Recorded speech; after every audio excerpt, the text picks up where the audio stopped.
The ultimate was the band with my brother Louie and Robert, which were my heroes. They were both my heroes. Lee played guitar, Rob played bass, and we did a progressive rock band called Viking. And not many people know about it. And a lot of people don't know that Viking, playing at 15 years old, 16 years old, at the Paradise on an afternoon show, opening up for The Dream. Oh, shit. Wow. Yeah. Good I segue. fucking wish I had it right here. I'd show you a ticket that somebody sent me from Ticketmaster with Extreme, Viking, together. And just so you know, the irony, kids, to be really careful with karma and shit like that, is that when I walked into the Paradise with my brother Louie and we were looking for our dressing room, it was an afternoon all ages show. It was sold out because of what The Dream was doing at the time. And we were from Hudson, like a progressive rock band, like doing Yes shit from, honestly, crazy time signatures and shit from Hudson, Mass. And my brother walked in and it said that the dressing room was under construction, so bands have to share the main dressing room. So we're like, great. I walk in with my guitar, I put it down, and in walks this fucking dude with like a snakeskin jacket. And he puts his guitar, he's got sunglasses, he wouldn't take them off, mirrored sunglasses. He sits down, he puts his guitar and he goes, what the fuck are you doing in here? I'm like, 16 years old. I'm like, they said we have to share before I can even finish, he goes, nah, you got to get out. This is Extreme dress. This is my fucking dress room. Get out. Okay.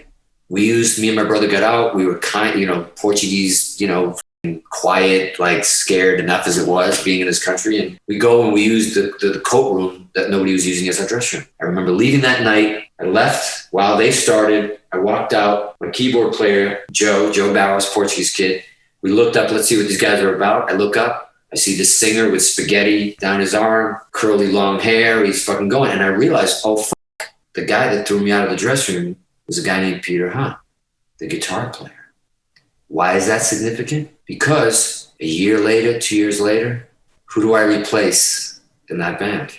I meet Gary. He's doing a video shoot for Mother Don't Want to Go to School Today, the one that went on the MTV basement videotapes at a record deal. A friend of mine at Cambridge Music Complex where I rehearsed says, come to the shoot, come shoot. I'm like, for those guys, fuck those guys. Fucking asshole that kicked me out of the fucking dressing room, fuck them. Got me some wine. I ended up going. So I'm actually in the video and with my arms up, jumping up and down while all the kids are running out of school. I'm one of the kids running out of school. Little side note. But I'm out in the field. Out of nowhere, this fucking dude walks out to come and talk to me. It's Gary Cherone. Never met him. Comes out. He goes, hey, man, friend that brought me Jody, the girl said that you're a badass guitar player. I'm like, I'm all right. I'm a shy as fuck. I didn't say a word, actually. I didn't even say that. I'm making shit up as I go. But I was like, yeah, great to meet you, asshole. The band that kicked us out of the dressing room. And he goes, man, love to hear you someday. Goes away. They win the MTV Basement Tapes Awards. Another year goes by, whatever it is, what's happening. All of a sudden, I'm in a band called Sinful, all right? Out of Milford, Mass. Portuguese singer, rock band, metal band. We're on the verge of getting a record deal. We go to see Extreme play, who's now X-Dream. I don't know if you know that's how they got the name. Extreme. I'm sure because Paul trademarked it. I'm sure Paul Gary didn't tell you the fact that he sold out and sold the name, and Gary didn't want it. No, he did, dude. First off, I thought you were in on that. I wanted to ask you about that, but that makes sense because Paul Gary is the only guy in 1984 that's like, hey, we have a band that does nothing. Let's get a trademark for it. And then John Stamos makes the fucking pay. So everyone knows. Because Nuno knows this. Obviously, Nuno knows. But so that everyone knows, because this has been told to me from Paul Gary, is that on the Extreme... Show. Yeah, right. You guys should go back and watch the episode. But that Extreme is actually just means X-Dream because they booked it as X-Dream and they kept saying Extreme. Right, and if you guys YouTubes it, you can find this old crappy, but yet again a guy that is diametrically the same as Nuno because John Stamos is ageless and beautiful for all time. So it makes total sense that Jesse and the Rippers in his first show, The Dream or whatever, would be Nuno. So they have to be X-Dream. It was, I think, a Nostradamus-like thing for John Stamos to be you. Absolutely. Well, to add to that, the video is coming out. It's a big video release party, right? I don't know if I just it's punishment or whatever it is. I want to be closer to this band who were assholes. So I went that night. I went that night to the channel in Boston, and they were doing the big release party. Check this shit out. I'm out there. The place is packed. I'm out there and I'm watching this band that I hate, supposedly. But I remember when I left, my buddy said to me, he goes, when I forgot to tell you, when I left from the Paradise that night, he was a keyboard player in Viking, and he goes, you're going to be doing that one day. And I was like, what the fuck? Talk about fucking Nostradamus? I'm like, what are you talking about? Because never. Years go by. I'm at the fucking thing now. Jim Blue Does that ring a bell to anybody? You're all too fucking young. Jim Blue booked what was the metal night in Celebrations on Wednesday nights, which was the fucking night to be at every Wednesday night at Kenmore Square, the rat across the street, metal night, and fucking dudes with long fucking hairspray fucking hair, all us going there. Then you got all the punks came out, and there was a dance club, all going to Pizza Pad. This is like some shit out of Friends episode. But they all meet I'm wearing there. a Friends shirt. I'm wearing a Friends shirt right now. But honestly, dude, you guys are getting where fucking IHOP and all that and all this shit ended with the Gap. All used to be at 2 a.m. pizza fucking joint, big one, where all these cultures collided. There were fights every night. The punk rockers, the fucking glam rockers, and the fucking club, fucking disco dudes, right? There was shit going on every night. There were fights and shit that people were getting hurt. So where Jim Blue booked the metal nights, he booked all the band I was in, Sinful, all these bands. He was part of this. He created the scene that was hard, heavy metal and stuff in Boston. The channel finishes. They do the video release party. I'm walking on the parking lot. Jim Blue says, go buy Celebrations downstairs. I'm closed, but let's go have a drink. I'm like, that. I'm like, ain't going. I get in my car. I'm driving. The exit, Alston, Mass Pike. Oh, they changed them all by like Alston, 3 Brighton, exit. Yeah. They, so at that time, it was Brighton, it. Alston, where Bun Ratties used to be, all that, right? So, and I'm driving. I'm looking at it. I missed the exit because I didn't want to go in. I'm like, fuck it. It was 2 a.m, no traffic. I slam on the brakes. I back up. This is insane.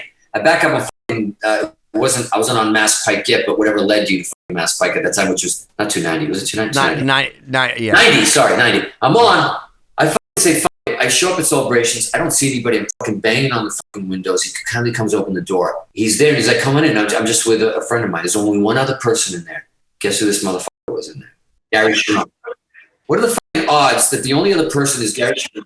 He's in there because he's trying to manage them. I had no idea. But he didn't invite me to meet him or do anything. He probably invited a few people at the channel. I walk in, it's me and Gary and Jim Blue. I'm like, all right, what's this asshole doing here? I was remembering the dressing room at the Paradise. I'm like, fuck this dude. We have a few drinks. We start talking, and Jim Blue says out loud, he goes, hey guys, I'm doing a Halloween night at Celebrations, but nobody can be in the same band. I want to get guys from different scenes to be a band that you all love together. So me and Gary talk about, I bring up Queen, right?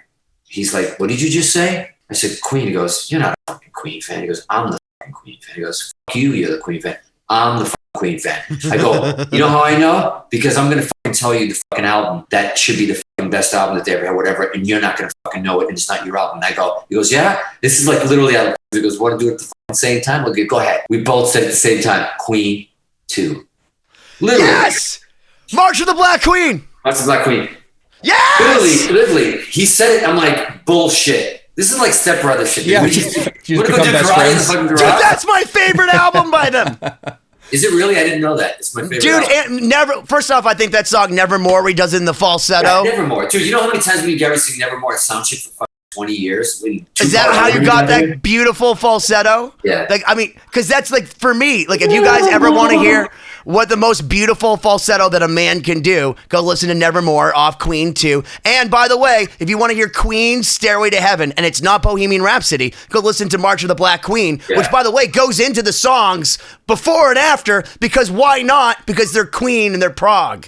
Yeah, and the opening song of that Orga Battle of the Black Side, because they didn't have an A or B side, they had the Black Side, White Side, but for me, the A side was the Black Side always, and people debate that, but when you open with Orga Battle and you hear that riff come in and the whole band is backwards and then it changes into forwards somehow, they do some shit with it. It's insane, but it's the heaviest with the screams. And I used to sit there in my bedroom, just like look at the album, read the lyrics, sing them. I knew them all by heart, to the point that I recited them all to Brian May one time in Japan at a gig. We sang the whole Black Side, and he's like in a van on the way in traffic. We sang the whole Black Side to Brian May, and he couldn't believe it. He didn't know the lyrics. He was like, what the fuck you guys are? Anyways, I digress, but I'm in this thing, and he's talking about Queen, and we started, that was it. Jim Blue moved out of the way, and we talked for the next 2 or 3 hours, me and Gary, about Queen and Aerosmith and all this shit.